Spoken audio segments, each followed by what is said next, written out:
tilleul d'Europe porte les noms de thé d'Europe, tilleul à larges feuilles, tilleul femelle. C'est celui que l'on trouve sur nos places, le long des avenues, dans les villages. Le tilleul des bois, lui, porte les noms de tille, tillère, tille, tilleul sauvage, tilleul mâle, tilleul à petites fleurs. Il se rencontre en forêt, particulièrement dans les régions calcaires. Les tilleuls ont des feuilles en forme de cœur. La mythologie en a fait un symbole d'amour, de fidélité ainsi que de féminité. Il est dédié à Vénus, la déesse de l'amour. Pour peu que les époux séjournent sous leur ombre, ils s'aiment, paraît-il, jusqu'au bout, malgré l'effort du temps. En Allemagne, où on lui voue un véritable culte, à chaque occasion marquante, on plante un tilleul. Il fut arbre de justice, car son effet apaisant aidait les juges à être impartials. Mais aussi arbre de palabre, sous l'ombre duquel se rassemblaient les hommes et les conseils lorsqu'une décision importante devait être prise en commun. Pour cela, il était considéré comme arbre de la sagesse.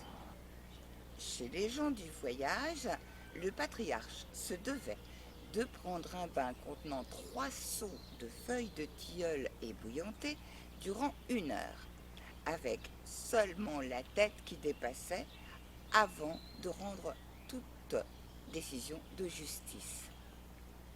À la Révolution française, une grande partie des 60 000 arbres plantés dans chaque commune de France en 1792 furent des tilleuls.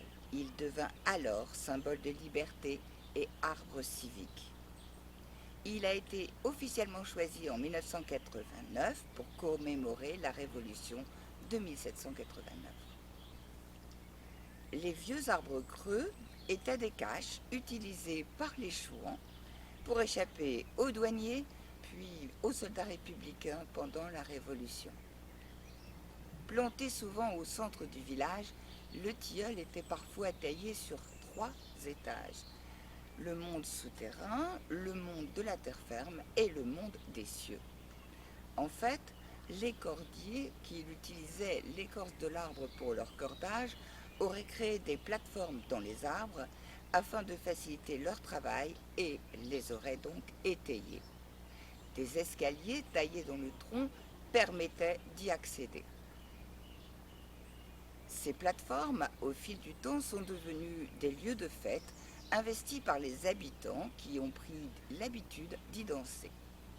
La plupart de ces arbres à danser ont disparu aujourd'hui, mais on peut encore voir quelques spécimens à danser en Allemagne, en Belgique et en Hollande. L'arbre aux épousailles de Lucheux, dans la Somme, est une curiosité. Il s'agit de 2 tilleuls enlacés situés sur la place du jeu de tamis. Cet arbre a été classé au monument historique en 1930. À la sortie de l'église, les jeunes mariés sous un drap tendu se dirigeaient vers la place du jeu de tamis. Les 2 tilleuls, qui ont plus de 300 ans actuellement, sont soudés en un seul tronc, avec un creux au centre qui forme une porte difficile à franchir sans un peu de gymnastique. Le premier des 2 qui parvenait à franchir cette porte devenait le maître du ménage. Un dicton populaire dit « Premier passe, maître sera ».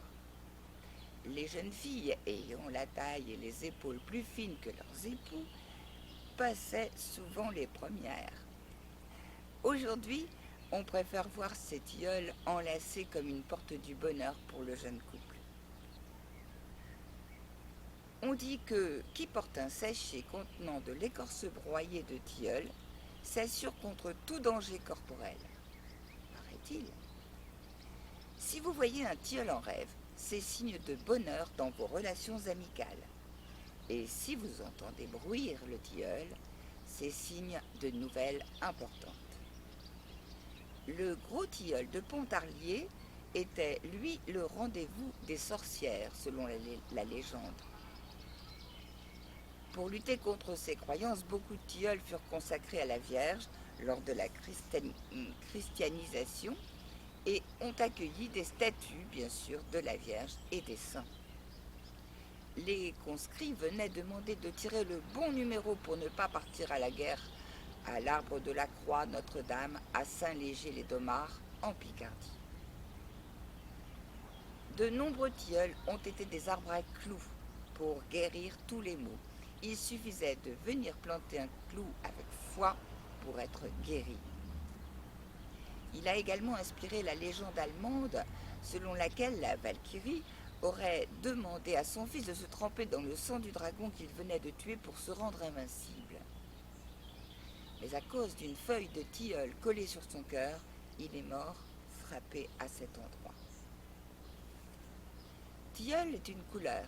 Vert tilleul est un vert clair tirant sur le jaune. En Franche-Comté, le tilleul est souvent planté devant les fermes qui indiquent ainsi aux passants qu'ils y trouveront l'hospitalité. Le bois de tilleul est apprécié pour son homogénéité et son travail facile. Il est donc traditionnellement utilisé dans les sculptures, les ustensiles de cuisine, les instruments de dessin, les bobines de fil, les plateaux d'imprimerie, les pinceaux plats, les crayons, les allumettes, les moules de fonderie, les meubles, les jouets, dont notamment la toupie, la lutherie et les prothèses, par exemple. Dans l'art sacré orthodoxe, c'est le seul bois qui est autorisé pour servir de support aux icônes. De nos jours, il est utilisé pour les plaquages, pâte à papier, panneaux de fibres et particules et les parties sculptées des meubles en ébénisterie. Le bois de tilleul est trop tendre pour être résistant. Slayton, le tilleul, a une capacité de régénération extraordinaire puisque même s'il est été lors d'une tempête, il est capable de reconstruire cette tête. La majorité des tilleuls ne dépasse pas 400 ans. On utilise également le tilleul comme charbon de bois, très prisé pour le dessin et ses propriétés filantes. Il était autrefois utilisé dans la poudre à fusil. En parfumerie, on extrait des fleurs de tilleul, le farmesol. Pour les abeilles, c'est un apport conséquent en nectar et en pollen au mois de juin et juillet, début juillet. On peut ajouter ces fleurs dans les salades estivales pour les parfumer.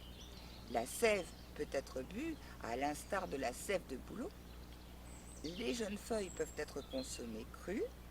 Elles ont un goût agréable et accompagnent une salade facilement. Par contre, parvenues à maturité et séchées, on les pulvérise, on les tamise pour en faire une farine verte qui est très riche en protéines et très nutritive. 1 kg de feuilles donne à peu près 300 g de farine. Cette farine mêlée à des farines ordinaires peut permettre de faire du pain de tilleul. On a aussi utilisé les feuilles de tilleul à la place du thé. Les fruits torréfiés ont été employés comme succédanés du café. Les tilleuls font partie du genre Thia et regroupent les tilleuls ornementaux et bien sûr les tilleuls sauvages. Le tilleul se plaît sur tous les sols meubles et fertiles assez frais. On ne le plante jamais près de l'eau car ses feuilles sont toxiques pour les poissons. Par contre, les chevreuils en raffolent et menacent souvent les jeunes tilleuls sauvages.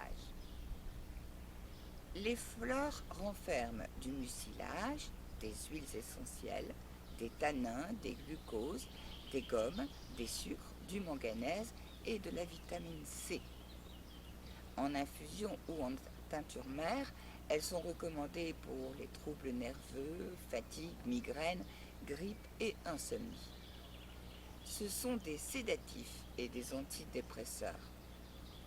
Elles rendent également le sang plus fluide et favorisent sa circulation.